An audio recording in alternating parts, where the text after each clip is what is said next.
자, 이제 본론으로 들어가겠습니다. 이렇게 참 웃고 하면 좋은데 그래도 저희가 또 말씀을 나누는 시간이기 때문에 본론으로 들어가겠고요. 여러분, 오늘은 제가 따로 화면이 준비되어 있진 않고요. 요한복음 14장 이 나눔을 살피려고 하고 있습니다. 저 성경책을 따로 펼쳐 보이시거나 아니면은 요 유인물 보시면은 제가 자세하게 또 적어놨으니까 요걸 따라가시면서 하나씩 짚으시면 좋을 것 같아요. 네. 자, 시작을 좀 해보겠습니다. 요한복음 13장이 이어서 14장으로 넘어오긴 하는데 사실 13장과 크게 연결 지점은 없습니다. 요한복음 14장은 그 자체로 독립적이에요. 그래서 이 14장만 따로 한 번만 묵상을 하셔도 생명의 원리에 대해서는 가장 더 확실해지는 효과가 있다라고 볼 수가 있겠고요. 바울의 서신과 차이점은요, 바울은 좀 좀 딱딱하고 그리고 정확한 의미를 전달하는 데 노력하고 주목했어요. 그런데 요한은 보다 더 바울보다 크게 하나님의 세계에 대해서 되게 거침없이 설명하는 특성이 있습니다. 그래서 바울 서신과 요한복음을 같이 묵상을 하게 될 때 우리 마음속에서 정교해지는 것과 담대해지는 두 가지 효과를 다 느끼실 수가 있다. 그런 면에서 요한복음 14장은 그만큼 중요성이 높다고 생각해요. 오늘 그 부분을 좀 편하지만 중요하게 하나씩 짚으면서 가도록 하겠습니다. 네. 자, 1절 보시면 너희는 마음에 근심하지 말라고 하는데요. 이제 여기서부터 오해가 있어요. 근심하지 말라는 게 이제 이런 의미가 있잖아요. 너희 마음을 다잡아라. 좀 불안해하지 말아라. 근데 예수님의 이 말씀은 그런 위로의 말씀은 아닙니다. 이거는 너희들이 갖고 있는 현상적으로 근심해야 될 것이 아니다, 이 문제는. 그걸 지금 얘기하시는 거예요. 그러니까 현상적으로 요동을 칠 거니까 너희들이 마음에 근심하지 말라는 위로의 말씀이 아니라 너희들이 현상으로 요동치는 거는 좀 냉정하지만 너희들이 해결해야 된다. 여기서는 진짜 마음에 대해서 이야기를 하고 있는 것이다. 그거를 강조하시는 걸로 보시면 돼요. 그러니까 너희 마음 흔들리지 말라. 근데 우리 마음은 흔들리잖아요. 또 그러면 기도하게 되죠. 근데 그거는 현상적인 순환이라는 거예요. 지금 여기서 얘기하는 거는 진짜 마음에 대해서 이제 말할 것이다. 그러니까 현상적인 부분에 대해서는 일단 셔터를 끄고 나의 내면적인 복음에 귀를 기워달라. 이 간청으로 이해하셔야 됩니다.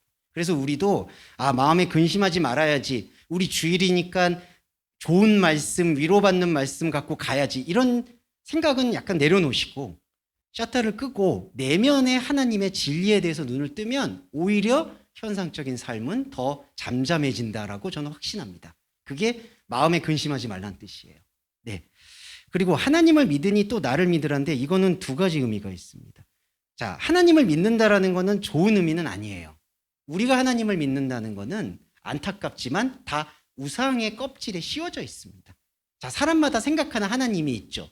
우리 아주 옛날에 우리 할머님들이 정한수 떠놓고 그 산신령이나 아니면 하늘에 있는 신에게 빌었죠. 그 마음은 소중하죠. 근데 그 할머니가 정한수 떠놓고 빌던 신이나 안타깝지만 우리가 예수님의 뜻을 정확히 모르는 채 기도하는 기도나 헌금이나 다르지 않습니다. 하나님을 믿는다는 건 그런 의미인 거예요. 하나님을 믿으니. 그런데 이게 중요한 거죠. 하나님을 믿는다면 나를 믿어달라는 거예요. 하나님을 믿는 것과 하나님이 보낸 자 예수 그리스도를 믿는 거는 투쟁입니다. 왜 투쟁이냐 하면은 하나님을 믿는 건 그냥 우리가 주어진 상황 속에서 껍데기로서 하나님을 바라보고 믿는 건데 그 하나님이 보내신 진짜 예수 그리스도가 너가 보고 있는 그 하나님이 하나님이 아니야 라고 말하는데 모든 말씀이 할애가 되어 있기 때문에 하나님을 믿는 마음으로 나아갔지만 결국 예수 그리스도를 믿게 될 때 앞에 말하는 하나님은 산산이 깨어질 수밖에 없는 거예요. 그래서 하나님을 믿는다면 나를 믿어야 된다는 거는 영적 전쟁을 얘기한다. 외부적인 무슨 영적 전쟁이 아니라요. 내가 믿고 있었던 우상 숭배의 하나님은 깨지고 내 안에 진짜 자리 잡고 있었던 진리의 하나님이 눈을 뜨는 게 나를 믿는다라는 그 행위로 보시면 되겠습니다. 2절에 보시면 내 아버지 집에 거할 곳이 많다. 그렇지 않으면, 자, 여러분, 이 그렇지 않으면 가정법에 주목하셔야 되는데요. 앞절은 하나님의 나라에서의 완성이에요. 내 아버지 집에 거할 곳이 많다. 그러니까 하나님은 당신의 나라와 당신의 시간 속에서는 우리와 함께할 집을 너무나 많이 지어 놓으셨어요. 그게 바로 하나님의 창세전 뜻이라고 할 수 있습니다. 그런데 이걸 우리가 지금 느낄 수가 있나요? 없어요. 그러니까 하나님의 그 뜻은, 창세전 뜻은 우리가 잡을 수도 만질 수도 헤아릴 수도 없어요. 만약에 그거를 잡는다, 만진다, 헤아린다라고 얘기한다면 그거는 복음이 아닙니다. 그냥 혼적인 자아로 자기가 디자인해내는 그런 감정에 불과해요. 이건 앞의 문장은 하나님의 영역이에요. 그렇기 때문에 이게 나온 거예요. 그렇지 않으면. 그렇지 않죠, 우리가. 하나님의 차원에서는 이미 집이 있지만 우리는 그렇지 않은 거예요. 그래서 그렇지 않다, 너희들은. 너희들은 하나님의 뜻을 지금 알 수가 없다. 그래서 너희한테 말한 것이다. 내가 너희를 위하여 거처를 예비하러 간다. 자, 예비하러 간다는 뜻이 뭐냐면요. 예비되어 있는 이미 하나님의 집을 우리한테 보여주신다라는 뜻입니다. 이미 예비되어 있는. 자, 하나님 차원에서는 이미 예비되었지만 하나님의 말씀과 진리를 관통하지 못한 우리는 예비가 몰라요. 알 수도 없어요.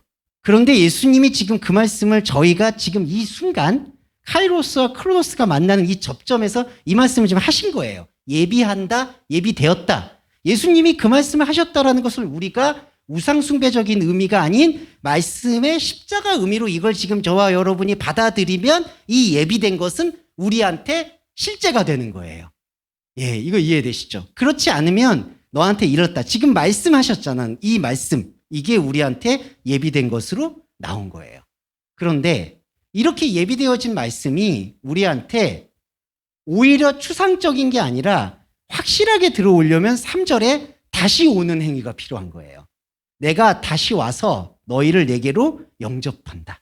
여기 다시 온다는 게요. 승천하셨다가 성령으로 다시 와서라는 거는 사람들의 교리적인 해석이고, 요 요한복음 자체에서는 예수님을 우리 인간은 항상 육적으로만 관계했던 거예요. 제자들이 그랬죠. 어떤 메시아, 왕 이렇게만 상관하고 있는데 예수님은 너희들이 나를 보고 있는 이 1차적인 것을 버리고 내가 말하고 있는 진짜 뜻을 알아주기를 바란다라는 그 의미가 3절에 다시 온다라는 뜻입니다.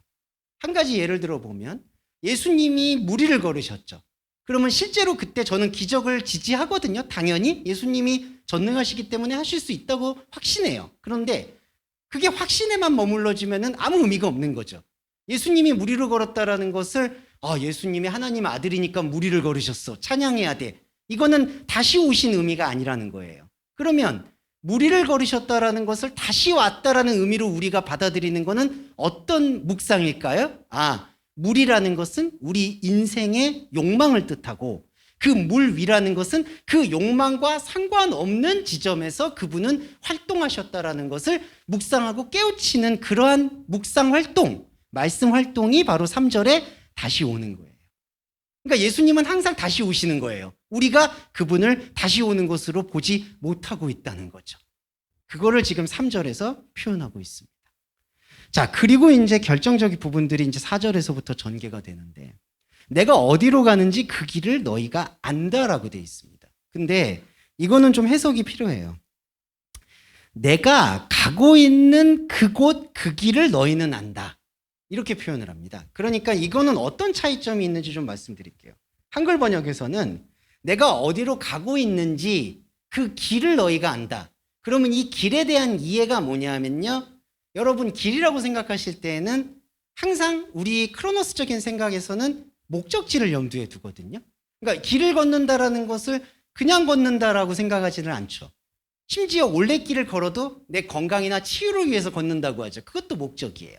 그러니까 길을 걷는다라는 사람의 생각은 늘 어떤 목적지로 가려고 한다는 거죠. 그게 한글 번역에 그냥 반영이 된 거예요. 그런데 헬라어 번역의 원문을 우리가 뉘앙스를 묵상하면 내가 가고 있는 그곳, 그 길, 그곳과 길을 같이 본 거예요.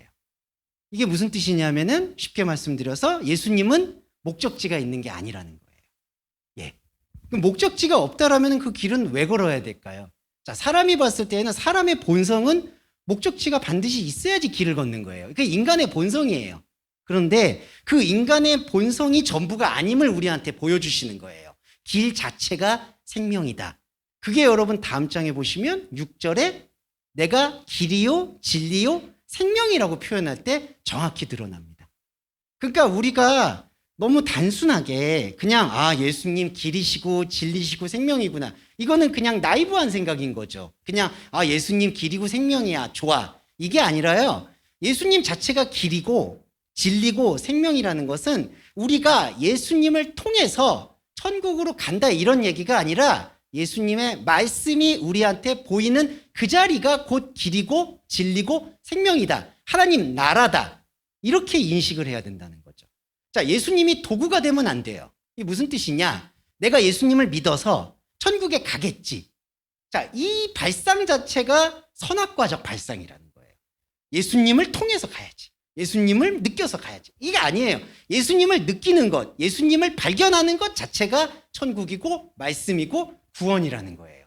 그러니까 이 패러다임이죠. 이 개념을 바꿔버리면 우리가 길을 가면서 항상 제가 좋아하지 않는 책 중에 제목 중에 하나가 목적이 이끄는 삶인데 근데 그게 예전에 아마 되게 큰 베스트셀러가 된 것으로 알고 있습니다. 근데 그 목적을 오히려 내려놓을 때 우리의 목적이 아니라 하나님의 진짜 계획이 눈을 뜬다는 거죠. 자, 그래서 저는 도마가 5절에 보시면 되게 우매한 질문이지만 저는 전곡을 찔렀다고 생각해요. 왜냐하면 도마는 다른 제자들은 묻지 않는데 도마는 그게 궁금한 거예요. 뭐 어디를 가신다고 하는데 그 가는 목적지가 어딘지 우리는 못 들었다. 못 들은 게 사실이죠. 왜냐하면 예수님은 그냥 가고 있는 자체가 길이고 목적지니까. 이거 지난번에 10장인가 11장에서 양의 문과 목자 그걸 설명드렸을 때와 동일한 거거든요. 근데 도마는 우리 시점에서 딱 정확히 질문을 한 거예요. 당신 목적지를 말씀 안 해줬는데 어떻게 압니까? 거기에 대한 답변이 6절이라는 거죠. 그래서 우리가 이걸 묵상할 때 우리가 가지고 있는 인간의 그 머리 대고 있는 그 목적지, 인간이 발상으로 만들어 놓은 그 좌표를 꽂아 놓은 목적지를 말씀으로 분쇄하면 우리한테는 진정한 자유가 임재한다. 그게 바로 진리, 생명이라는 뜻이 되겠습니다. 그런데 진리를 저번에도 말씀을 드렸지만 이 진리는 냉정해요. 냉정하다는 말씀은 뭐냐 하면 우리가 의외로 감정적입니다. 무슨 뜻이냐? 우리의 삶은 의외로 내가 알고 싶어하고 내가 익숙하고 내가 친숙한 것으로 이렇게 바벨탑을 쌓아놨어요. 근데 우리는 그걸 바벨탑이라고 이해를 안 합니다. 왜냐하면 안전성이라고 생각을 하죠. 그런데 진리라는 것은 진리 앞에서는 그런 안전성, 사람이 세워놓은 바벨탑의 안전성을 샅샅이 흩어내요. 진리란 뜻이 그렇습니다. 들춰내서 진실을 밝히다는 뜻이에요. 근데 여러분 알겠지만 때론 그 진실이 우리가 보고 싶지 않는 진실일 수가 있죠. 복음이 아닌 거예요. 써. 근데 이 진리를 경험하는 존재는 곧 동시적으로 생명을 느끼는 거라는 겁니다. 근데 이 생명이 우리가 살고 있는 현상적인 곳에서는 쓸 수가 있어요. 너의 배에서는 쓸다. 뭐 입에서는 달다. 그 반대로 번역되는 경우도 있죠. 진정한 개념은 그 진실을 외면하지 않고 주시하는 데 있습니다. 이게 좀 이따가 계명을 지킨다는 의미와 동일하다고 보시면 되겠어요. 자, 예수님은 길인데 목적지가 있는 길이 아니에요. 그냥 그분이 길 자체예요. 이걸 받아들이셔야 돼요. 이걸 통해서 천국을 간다는 생각을 지우셔야 돼요. 또 어떤 분들은 오해하시는 게 그럼 천국을 안 가는 겁니까? 여러분이 생각하고 우리가 생각하는 그런 천국은 안 가야죠. 그런 천국 가면 어떡합니까? 그거는 그냥 죄송한데 불교에서 얘기하는 극락왕생이에요. 그런 거 없습니다. 우리가 지금 여기서 길과 말씀을 느끼면 그게 천국이고 그게 구원이라는 사실을 절대로 지우시면 안 된다. 그게 예수님의 간곡한 표현이다 라고 보시면 되겠고요. 이렇게 길과 진리와 생명을 밝히니까 예수님이 7절에 이제 제자들이 뭔가 들을 수 있겠구나라는 희망을 얻으시고 7절에 이 말을 해요. 너희가 그를 알고 그를 보았다. 그는 하나님인데 하나님은요 우리가 본다라고 얘기하는 이 본다라는 헬라어가 호라오라는 단어가 쓰였습니다. 기본어가. 호라오라는 것은 우리 마음속에서의 풀어짐이라는 뜻이에요. 그러니까 여기서 본다는 건 그냥 육안이나 육신으로 본다는 것만이 전부가 아니라 우리의 말씀 세계 안에서 펼쳐지는 그 상황, 담대히 말씀드리면 지금 여러분들이 하나님을 보고 있는 거예요. 이 본다는 건 관계를 맺는다는 뜻이에요. 그래서 이거를 예수님이 너무나 당연하게 말하는 거죠. 왜냐하면 이제부터는 너희는 그를 알고 보았다. 여기서 부연 설명은 이제부터니라는 건데 아프아르티라는 단어를 해석해 보면요. 현상에 묶여 있는 너희들의 시간 밖에서는 이제부터라는 건 분리주의, 분리전치사가 쓰였어요. 그래서 현상에 매여 있는 너희들의 시간 밖에서는 너희들이 너무나 자유롭게 하나님을 알고 볼 수 있다. 지금 보고 있다. 그리고 저와 여러분 지금 말씀 듣고 계시고 느끼고 계시는 이 시간이 보고 있는 거예요. 예, 보고 있죠.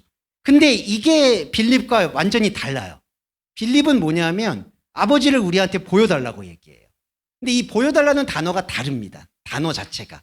7절에 너희가 아버지를 하나님을 보았다라고 얘기하는 것은 기본어가 호라오라는 뜻인데 8절에 빌립이 아버지를 보여달라고 얘기하는 그 보여달라는 건 네익손이라는 단어가 쓰였는데요. 이 네익손은 뭐냐면요. 증명이란 뜻입니다. 그러니까 그냥 보여달라는 게 아니에요. 증명해달라는 거예요. 근데 여러분 증명은 증인이 필요해요.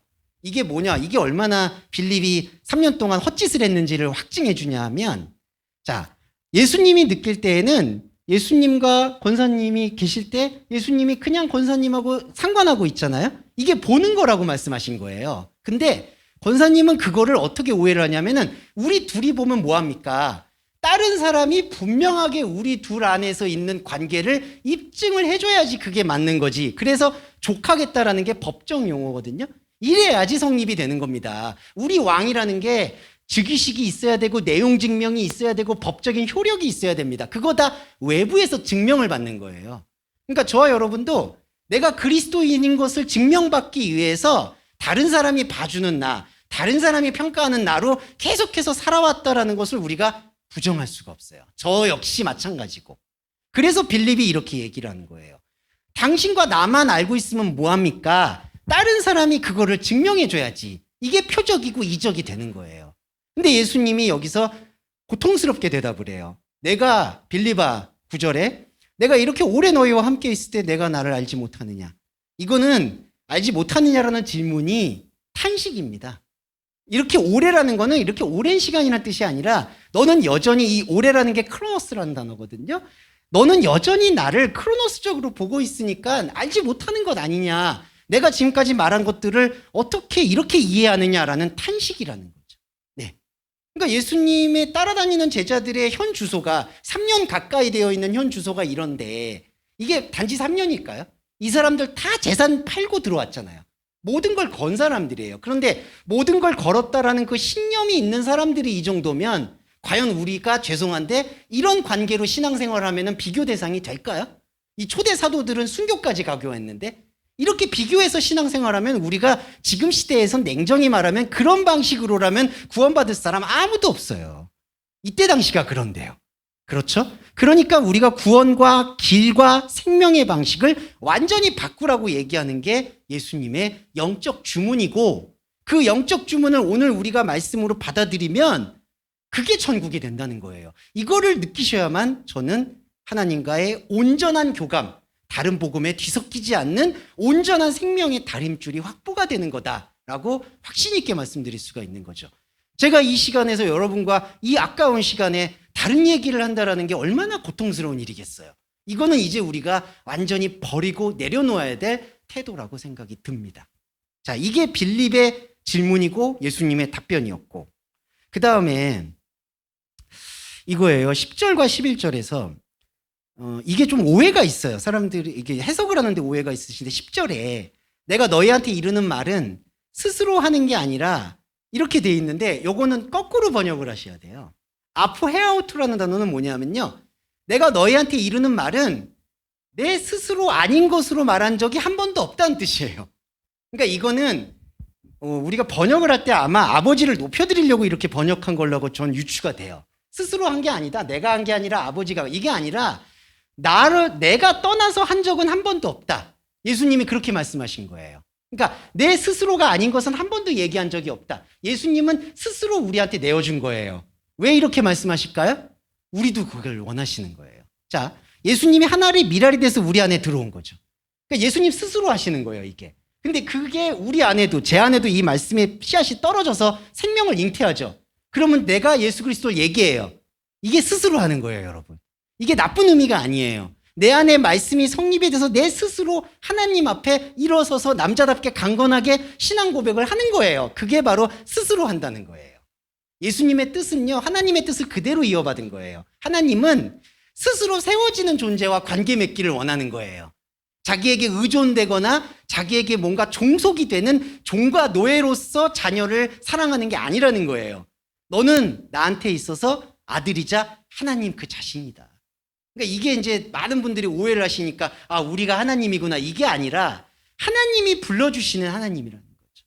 이게 바로 스스로 한다는 얘기예요. 그러면서 아버지께서 내 안에 계셔서 그의 일을 하신다고 합니다. 이 일이 뭘까요? 이 에르가라고 되어 있는데 이 일이 말씀이에요. 그러니까 다른 게 아무것도 없어요, 여기서. 그러니까 이 일, 하나님의 일이라는 건 우리한테 창세전에 예비되었던 아버지 집에 거할 곳이 많다라는 그 뜻을 얘기하는 것 이상도 이하도 없는 거예요. 그게 바로 그의 일입니다. 이게 그의 일을 하시는 거예요. 자, 그리고 11절에 보시면 내가 아버지 안에 거하고 아버지께서 내 안에 계심을 믿어라.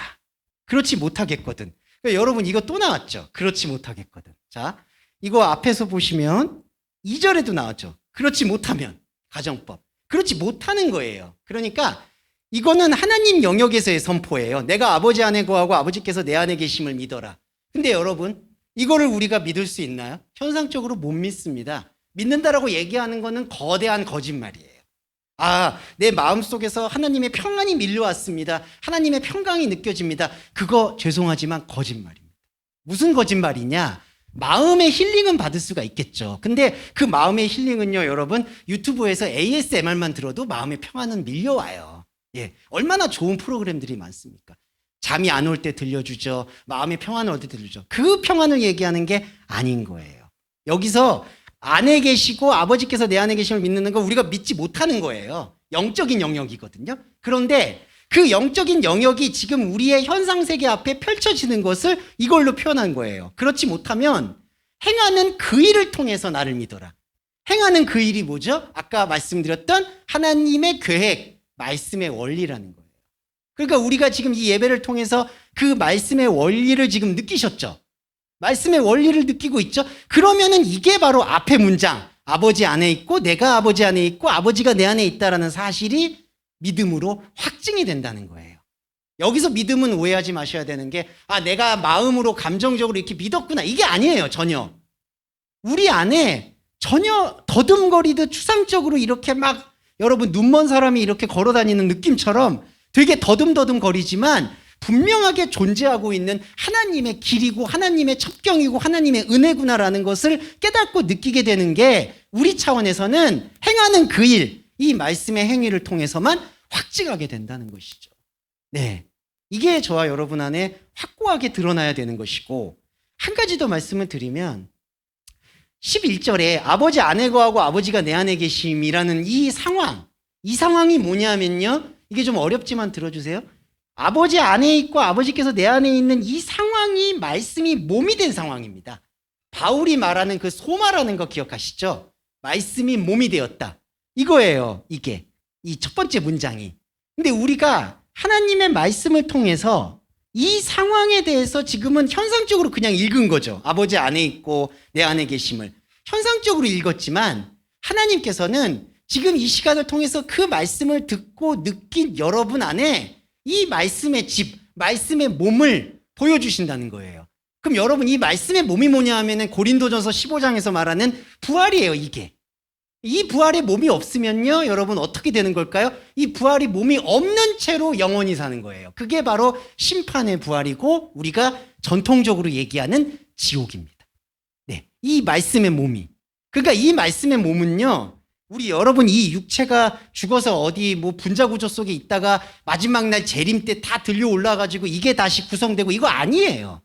이거는 그냥 믿는 사람이든 안 믿는 사람이든 자연의 이치에 따라서 돌아가는 거고요. 믿지 않는 사람은 욕망체로서 하나님의 영이 죽어있는 존재로서 영원히 가는 거고 믿는 사람, 하나님의 생명을 발견한 저와 여러분은 바로 이 안에서 말씀의 몸을 느끼고 구현해서 이 육체의 옷을 벗을 때 그건 여러분 확증하실 거예요. 하나님을 선명하게 만나는 거예요. 그게. 아까 왜냐하면 예수님이 스스로 우리 안에 들어와서 아버지를 지금 보고 있다고 얘기하니까. 이게 바로 생명의 부활과 심판의 부활의 엄격한 차이다. 그런데 그 엄격한 차이를 우리가 느끼기에는 우리가 길들여져 있는 혼적인 감각, 이성, 느낌, 확증, 증명 이런 것들이 우리의 발목을 붙잡고 있다는 거예요. 왜냐하면 뭐가 느껴져야 되니까, 뭐가 보여야 되니까. 말씀이 몸이라고 얘기하는데 몸이 어떻게 만져지지도 않는데 그걸 몸이라고 합니까? 라고 생각을 하니까 그걸 오히려 추상적으로 생각한다는 거죠. 거기서 벗어나야 됩니다. 그러기 위해서 우리가 이 말씀 행위를 하시는 거예요. 이게. 그래서 12절에서 보시면 이보다 큰일이라는 거 제가 적어놨습니다. 큰일. 이거 제가 적은 게 아니라 말씀에 나와 있죠. 이게 큰일이라는 게 뭘까? 예수님이 지금 말하고 있는 것 자체가 똑같은 문장인데 크다라는 건 차원이 다르다는 얘기라는 거예요. 하나님의 차원에서 내가 지금 너희한테 말하고 있는 이 말은 너희들에게 말씀의 몸이 되는 것이다. 자, 이 말씀의 몸이 되는 거는 계속 반복해서 말씀드리는 게 조금 지루하실 수 있어도 계속 주입을 하셔야 돼요. 여러분, 우리가 만약에 말씀을 듣잖아요. 예전을 잠깐 예를 들어보면은 우리가 저도 똑같은 경험인데 이 주일날 말씀을 들어요. 그러면 이제 상투적인 표현인데 그게 있죠. 은혜를 받았다는 표현이 있죠. 그리고 일주일을 또 살아가려고 하죠. 그 말씀을 붙잡고. 이게 아니라는 거예요. 그러니까 말씀을 뭐에다가 삶에다가 적용하는 게 아니라요. 말씀을 들으신 거 있잖아요. 그 듣는 것 자체가 먹는 거예요, 여러분. 그러니까 그게 말씀이 몸이 되는 거예요. 지금 여러분이 여러분 안에 원래 하나님께서 예정하셨던 그 몸이 회복이 되는 거예요. 재활을 한다고 생각을 하셔야 되는 겁니다. 이 말씀을 붙잡고 한 주 동안 또 어떻게 적용하고 이거 아니에요. 그러면 그건 율법이에요. 왜냐하면 하나님의 말씀을 나의 삶의 매뉴얼로 삼으니까. 담대하게 말씀드리면 오히려 하나님의 말씀을 말씀 그 자체로 보게 되면요. 우리의 일상은 잠잠해집니다. 제 인생이 그렇기 때문에 확고하게 말씀드릴 수 있어요. 잠잠해져요. 그러니까 계속 요동치는 감정들은 가라앉을 수가 있습니다. 자, 그 기도가 여기 13절과 14절의 기도예요. 너희가 내 이름으로 무엇을 구하든지, 무엇을 구하든지라는 번역은 저는 잘못됐다고 생각합니다. 이거는 whatever, 무엇이든지가 아니라 내 이름 안에서 구하는 그 무엇이에요. 네. 그러니까 무엇이든지와 그 무엇은 완전히 다릅니다. 무엇이든지는 뭐냐 하면은 내가 생각하고 욕망하는 뭐든지 구해라. 그러면 내가 행하리라 이거잖아요. 그게 아니라요. 너희가 내 이름 안에서 구할 수 있는 그 무엇이라는 거예요. 그 무엇이 뭐죠? 아까 말씀드렸던 말씀의 몸입니다. 그 무엇. 이게 구약으로 말하면 만나와 연결이 돼요. 40년 동안 먹고 마셨던 그 하나님의 몸, 말씀. 그게 바로 그 무엇입니다. 그러니까 우리가 기도의 제목이라고 굳이 얘기한다면 딱 하나 그거예요. 그 몸. 우리가 예수 그리스도의 이름 안에서 딱 하나 구할 수 있는 건 지금 저와 여러분이 구하는 것은 바로 그 무엇, 그 몸입니다. 그 몸에 있어서만 14절에서 예수 그리스도는 행동할 수밖에 없다는 거예요. 그러면 여러분 이게 섬뜩한 게 그러면 우리가 지금까지 느꼈던 종교적인 감정으로 하나님과 교류했던 것들은 진짜 하나님의 행함일까? 솔직히 거기에 대해서 근본적으로 이제는 질문을 던져봐야 되는 거예요. 그거는 혹시 나의 감정의 착각이 아니었을까? 아니면은 진짜 다른 혼적인 얻어걸림이었을까?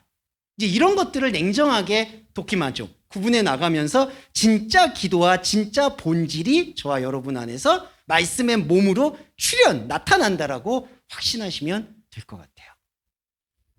네, 이게 이제 14절까지의 내용이었고 저희 좀 이따가 두 번째 15절부터 한번 더 살펴보도록 하겠습니다. 두 번째 시간으로 다시 접어들도록 하겠습니다. 네, 유인물을 혹시 못 받으신 분은 계시면 제가 오늘 그 녹음 파일 보내드릴 때 카톡에다가 파일 첨부해서 보내드리도록 하겠습니다. 자, 15절에 보시면요. 너희가 나를 사랑하면 나의 계명을 지킨다라고 되어 있습니다. 근데 지키는 게요. 이것도 오해하지 마셔야 되는 게 뭔가 명령을 지킨다라는 뜻이 아니고요. 그 계명을 바라본다는 뜻이에요. 이 지킨다라는 헬라어 테레오라는 게. 그러면 계명이 뭐냐 하면요. 이게 이제 좀 오해가 되고 중요한 부분인데 그냥 하나님의 설계도라고 보시면 돼요. 그냥 하나님의 뜻.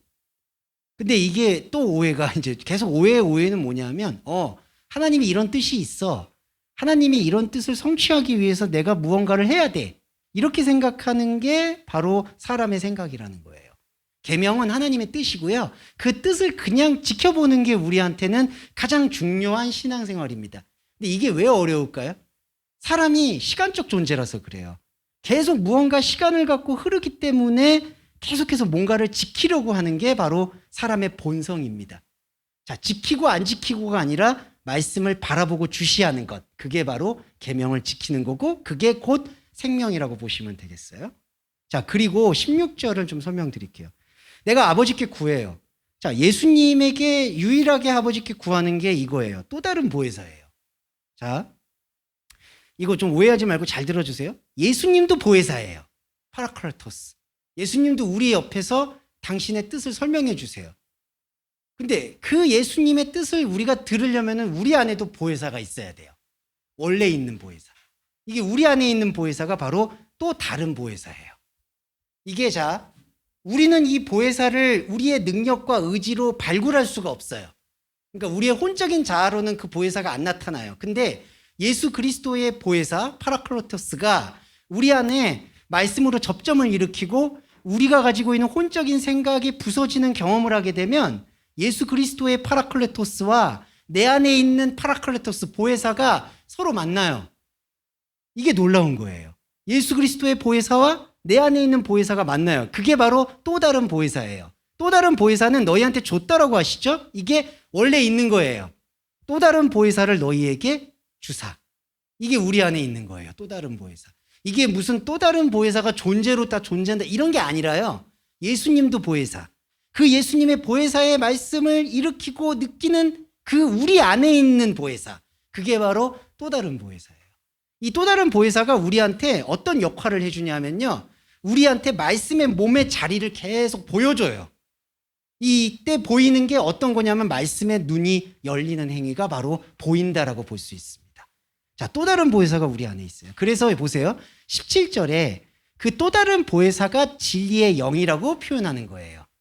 자, 영은요, 그냥 영이에요. 뭐 진리의 영이다 이런 거다 그런 거 필요가 없습니다. 그냥 영이에요. 그런데 그 영이 우리한테 느끼려면은 진리가 필요한 거예요. 왜 그럴까요? 그 영이 우리 안에 들쑤시고 들어와서 세상이라는 우리를 애워싸고 있는 하나님 모르는 그 그물을 찢어내는 거예요. 진리가. 영은 그냥 있는 건데 영의 활동이 보혜사를 통해서 우리 안에 있는 세상이라는 그물을 찢어내는 거예요. 그러니까 세상은 절대로 그를 받을 수가 없어요. 왜냐하면 세상과 진리는 찢어내는 과정이니까. 자, 여기서 세상은 하나님이 우리한테 마련하신 세상이 아니라요. 우리가 쌓아놓은 세상이에요. 그러니까 요한복음 3장 16절에 하나님이 사랑한 세상이 아니라 우리가 만들어 놓은 세상. 우리가 볼 때 보암직하고 먹음직한 세상. 그 세상은 받지 못해요. 보지도 못하고 알지도 못해요. 자, 그러면 우리가 쌓아놓은 세상은 계속해서 이 진리와 충돌하면서 세상 안에 있는 내가 세상 밖으로 나오겠죠? 이게 출애굽이죠? 그러면 출애굽하는 내가 처음에는 외롭고 힘든데 점점 보혜사 활동이 일어나게 되면은 계속해서 내 안에 그리스도가 있다라는 생명 확신이 내가 그냥 신념적으로 이 그리스도 있어요 이렇게 얘기할 필요 없이 우리 안에 이게 켜켜이 쌓여가는 거예요. 예. 근데 영적 싸움이라는 건 뭐냐 하면 세상 안에 여전히 마치 소돔과 고모라처럼 세상 안에 내가 눈을 갖고 있으면 이 세상 밖에서 있는 존재가 보이지 않고 느껴지지가 않으니까 이 느껴지지 않는 쪽보다는 느껴지는 쪽으로 가려는 인간의 관성이 있다는 거예요. 이 관성이 말이 편해서 관성이지 그냥 사람의 거의 DNA와 같아요. 그래서 우리가 계속해서 제가 왜 말씀에 대한 것들을 강조드리냐면은 왜 잔소리가 되냐? 계속 여기에서 우리가 하나님의 말씀 몸의 영역을 확보해야 되기 때문이에요. 여러분 재활이 쉬운 게 아니잖아요. 여러분 아시겠지만 이게 몸이 마비됐다가 갑자기 뭐 슈퍼맨처럼 돌아다니는 거 아니잖아요. 이 마비되었던 사람이 깨어나는 게 우리거든요. 우리가 이 영적인 진리의 영을 받아들여서 점점점 주님의 세계 안으로 확장이 돼야 된다. 그러면서 18절에 이 얘기를 해요. 내가 너희를 고아와 같이 버려두지 않는다. 이 말씀도 되게 중요한 건데 설명드리고 싶은 게 우리는 고아가 아닌데 고아인 걸로 느낀다는 거예요. 이게 무슨 뜻이냐? 자, 하나님께서 예수 그리스도를 보내셔서 우리가 만들어 놓은 세상에서 출애굽을 하시거든요. 근데 출애굽을 하면 우리가 고아 같다는 생각을 가져요. 왜냐하면은 입증하는 사람도 없고 위로해 주는 사람도 없는 것 같고 그러니까 고아와 같이 느껴요. 이 말씀은 뭐냐면 너가 그렇게 느꼈어? 내가 너한테 아버지가 돼줄게. 내가 너한테 세상에서 느꼈던 그러한 안정감과 행복을 줄게. 이런 아버지가 되겠다라는 게 아니라 지금 이게 고아가 아니라는 걸 우리한테 확실하게 일깨워 준다는 거예요. 무슨 뜻인지 이해되시죠? 그러니까 내가 너희를 고아와 같이 버려두지 않겠다. 부모가 돼서 다시 찾아오겠다가 아니라 너가 지금 고아라고 느끼는 건 고아가 아니라는 거예요. 출애굽한 존재가 어떻게 고아입니까? 하나님의 만나를 경험하고 있잖아요. 근데 우리가 가지고 있는 관성은 그걸 고아라고 느끼는 거예요. 그래서 또 아버지를 찾죠? 그러면 그 아버지가 십계명의 제1계명 다른 신으로 가는 거예요. 네. 그래서 고아와 같이 버려두지 않는다라고 했을 때 우리가 이런 말씀을 냉정하게 좀 감정적으로 받아들이는 것을 일단은 가지치기를 해야 돼요. 아, 예수님이 나의 아버지가 되시는구나. 이거 아니에요. 우리가 생각하는 따뜻함, 평안함 이걸 잠시만 내려놓고 내가 있는 이 자리가 지금 고아가 아니다. 하나님과 함께하는 영적인 당당하고 떳떳한 영적 숨쉬기의 자리다. 이걸 느끼면 고아가 아닌 거죠. 이거를 예수님께서 강조하신 거라고 보시면 됩니다. 네. 그리고 조금 있으면 세상을 다시 못한다는 것도 이게 이제 해석을 드리면 세상은 조금, 찰나예요. 이게 미크로스, 찰나. 세상은 찰나의 시간으로 여전히 나를 보지 않는다라는 뜻입니다. 이때 세상은 하나님 세상 아니죠. 우리가 만들어 놓은 세상인데 우리가 만들어 놓은 세상은 이 찰나가 뭐냐 하면은 크로노스와 카이로스의 접점이죠. 말씀이 몸이 되는. 근데 세상은 예수님을 그런 방식으로 안 본다는 거예요. 그거는 우회적으로 성령을 경험하지 못한 그때 제자들에게도 똑같은 거죠. 예수님이 지금 아무리 이 말씀하고 있어도요. 빌립을 비롯해서 제자들은 좀 전혀 그렇게 생각 안 하죠. 예수님을 세상에 드러내고 세상 속에서 찾으려고 하는 거예요. 그런데 이렇게 얘기하신 거죠. 예수님은 세상은 너희들이 만든 세상은 절대로 나의 지금 이런 하나님을 만나는 찰나 속에서는 보지 않을 것이다. 이걸 우리가 명백하게 찝고 그러면 반대로 찰나 하나님의 시간과 우리의 시간이 만나는 이 순간으로 말씀을 기억하는 사람들에게는 20절에 그날이 나온다는 거예요. 그날. 하나님의 크로노스와 카이로스를 느끼는 존재는 20절에 그날이 성취가 돼요. 그날이 뭐냐? 이건 단순히 하나의 날을 뜻하는 게 아니라 날, 곧 헤메라. 하나님이 일하시는 일이에요. 하나님의 말씀, 뜻. 그러면 그 뜻 안에는 아버지 안에, 너희가 내 안에, 심지어 내가 너희 안에 있는 것을 너희가 안다. 이게 바로 말씀이 몸이 되는 거예요. 이것만큼 더 정확한 표현이 없어요. 그래서 요한복음이 담대하다는 거죠. 아예 몸을 표현한 거잖아요. 자, 그리고 22절 볼게요. 21절은 이제 아까 계명에 대한 얘기니까 22절에 가롯이 아닌 유다가 이 사람이 또 이렇게 물어요. 왜 우리한테 나타내고 세상엔 안 나타냅니까? 이거 아까 빌립의 질문과 똑같아요. 당신이 왕인 거를, 당신이 메시아인 것을, 우리가 그리스도인인 것을 세상한테 말을 해야지 전도가 될 거 아닙니까? 자, 우리 아시겠지만 전도의 원리가 다 그러했잖아요. 어떤 나의 변화되는 모습이나 아니면 내가 적극적으로 저 사람한테 전달하는 걸 통해서 감화 감동을 받아서 우리 안으로 들어온다. 근데 이게 반대가 돼야 되는 거예요. 그러니까 오히려 사람들한테 대면대면하게 대하라는 말씀이 절대로 아니라 하나님의 말씀을 소개하고 나누는 것은 필요하되 우리가 무언가 내가 갖고 있는 은혜를 다른 사람과 공통분모를 만들어서 가장 쉽게 말씀드리면 내 간증을 통해서 저 사람한테도 동기부여를 일으켜서 교회 안으로 데려오면 그 교회는 어떻게 될까요? 하나님 없게 됩니다. 아니, 없을 수밖에 없어요. 왜냐하면 그렇게 쌓아올린 교회에서 어떤 설교가 나올까요? 또 계속 반복하는 거예요. 우리의 빛과 소금됨을 세상에 알려주십시오. 그래서 세상에 들어오게 해주십시오. 그러면 그 바벨탑인 세상만 들어오는 거예요. 그러면 바벨탑 안에도 선함이 있겠죠. 그러면 그 선함이 이 교회를 지배하게 되면 위장된 선함, 착각의 선함이 우리를 완전히 장악해버립니다. 그러면 그게 다른 복음이 되는 거예요. 이게 우리가 조금은 계속해서 경계해야 될 생명의 말씀이다. 이렇게 조금 이해해 주시면 감사할 것 같고요. 이 흐름 속에서 자 25절과 26절이 있는데 이것 좀 설명드리고 이제 오늘 마무리가 될 것 같아요. 25절 보세요. 내가 아직이라고 했는데 제가 여기다가 그 줄표를 적어 놓은 이유가 있어요. 유인물에다가. 아직이라는 단어가 없어서 그렇습니다. 원문에. 그러면 내가 너희 곁에 있어서란 뜻이에요. 직역을 해보면. 나는 너의 곁에서 이 말을 하고 있다. 근데 26절 보혜사 아버지께서 내 이름으로 보내신 거룩한 영은 너희에게 모든 걸 가르치고 내가 너희에게 말한 모든 걸 생각나게 한다. 자, 이 얘기가 아까 제가 처음에 말씀드렸던 그 보혜사와 또 다른 보혜사 있죠. 이 관계입니다. 자, 26절 보세요. 25절에 내가 너희 곁에 있다. 이게 보혜사예요. 예수님 보혜사. 자, 그래서 이거를 임의로 조금 구분을 드리면 25절에 말하는 보혜사는 현상 보혜사라고 표현을 해야 돼요. 왜냐? 현상 보혜사라는 게 뭐냐면 지금 우리 성경 읽으시죠? 이 성경 읽는 말과 행위는 혼적인 거죠. 그래서 현상인 거예요, 이게. 그래서 25절 내가 너희 곁에서 이 말을 한다. 근데 자, 이 말을 우리가 듣죠?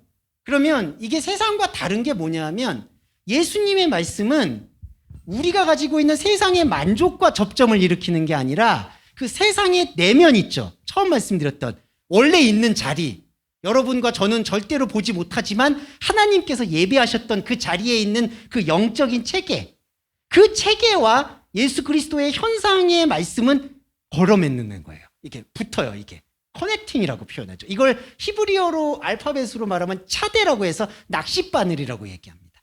그러니까 이거죠. 자, 중간에 우리 세상이 있고요. 예수님의 현상의 말씀이 있고요. 그 다음에 이 현상과는 무관한 영적인 자리가 있어요. 근데 우리는 이 영적인 자리를 우리의 인식과 생각으로는 전혀 볼 수가 없어요. 의는 없나니 하나도 없어요. 근데 현상 예수의 말에 대해서 우리의 혼적인 자아가 말씀을 보면서 현상적으로 순종하지 않고, 그게 율법적 순종이거든요. 아, 하나님이 이렇게 하라고 했으니까 이렇게 하는 거구나, 시키는구나, 이걸 빼고 그 말씀 자체를 듣게 되면 어떻게 되느냐? 이거죠. 마치 필터가 여기 세상이 있고요, 여기 위에 현상 예수가 있고요, 여기 영적 자리가 있어요. 그럼 현상 예수의 말이 이렇게 관통하는 거예요, 필터. 근데 여기서 다 매몰되면은 이게 끝나는 거죠. 이게 다른 복음이 되죠. 뭔가 하게 되는 율법적인 걸. 근데 이 율법적인 것들을 우리가 조금 참고 인내하고 내려놓고 말씀을 말씀 자체로 보게 되면 현상 예수의 보혜사 말씀과 영원부터 예정된 보혜사의 말씀이 붙는 거예요. 여기서. 그러면 이게 어떤 현상이 일어나냐면요. 이거 설명드릴게요. 자, 현상 예수 있죠?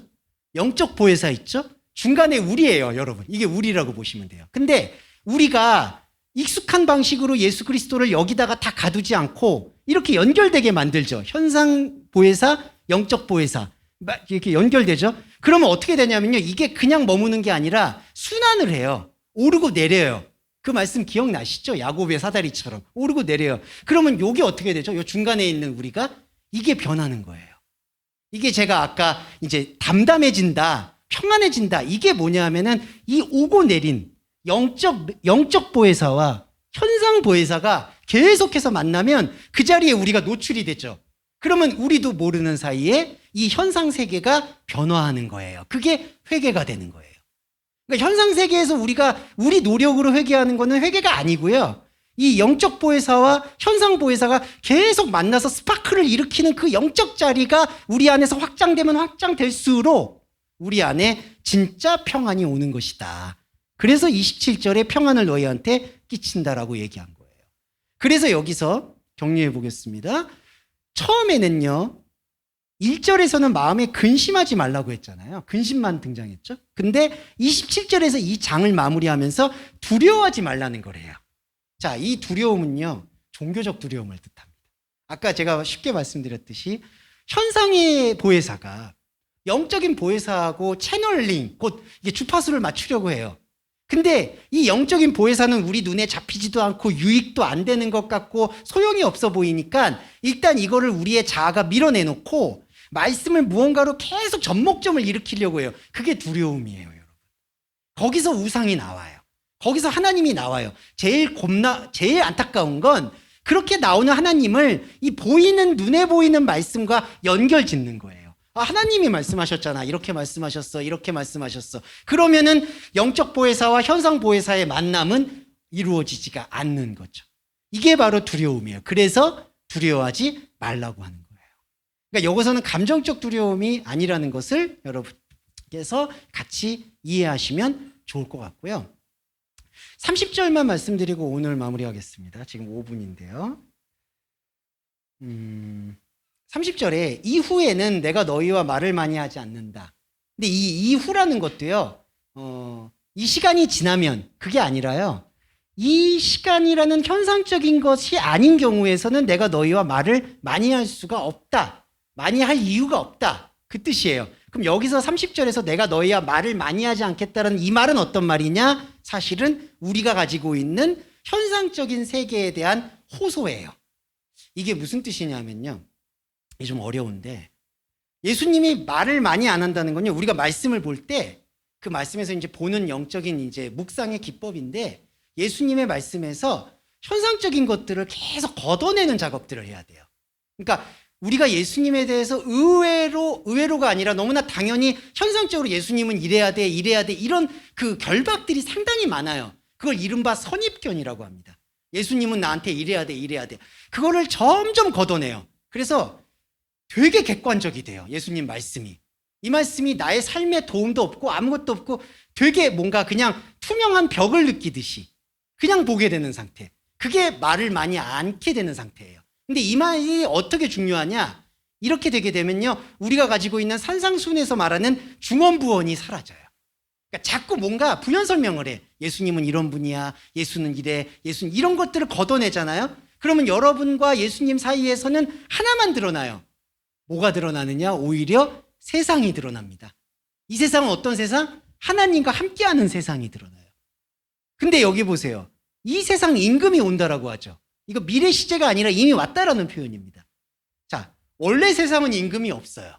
이 임금이라는 뜻이 아르콘 통치라는 뜻인데 세상은 원래 통치가 그러니까 하나님 영역에서는 통치라는 게 없어요. 정치, 통치, 권력, 지배, 높고 낮음 이렇게 없어요. 근데 이 통치라는 임금이 세상을 완전히 에워싼 거예요.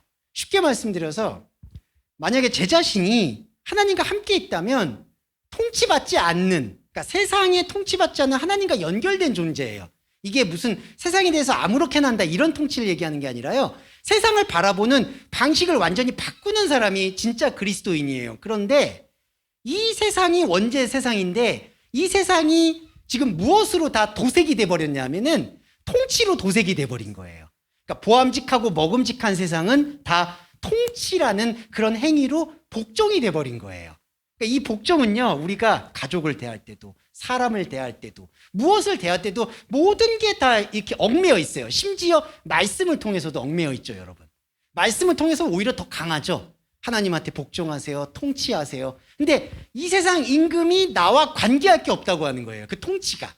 그러면 이 세상은 어떤 세상일까요? 통치가 없는 세상. 하나님과 나와 숨쉬는 세상이라는 거예요. 이게 단순히 11시에서 12시 지금 지났잖아요. 근데 지금 저와 여러분 안에는 통치하지 않는 유일한 하나님이 사랑하는 세상이 여러분 안에서 스며들고 있는 거예요. 예.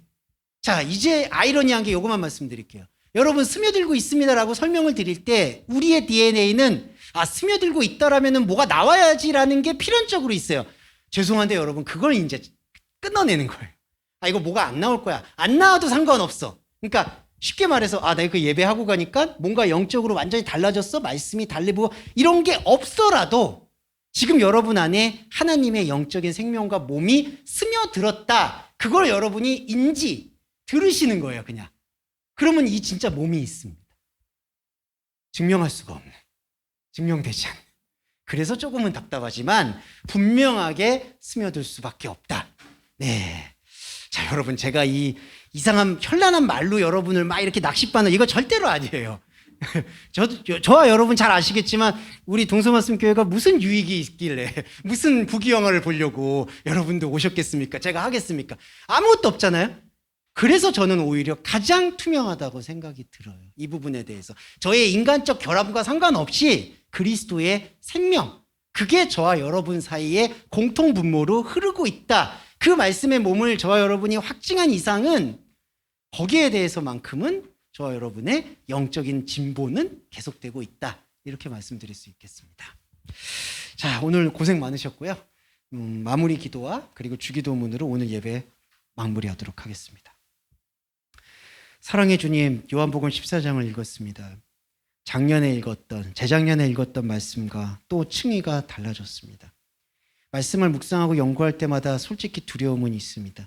이게 왜 달라지는 걸까? 혹시 내가 다른 것을 말씀드리고 있는 것은 아닐까?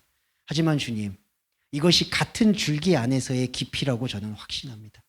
주님께서 말씀을 통해서 당신의 몸을 점점 더 선명하게 보여주심을 감사합니다.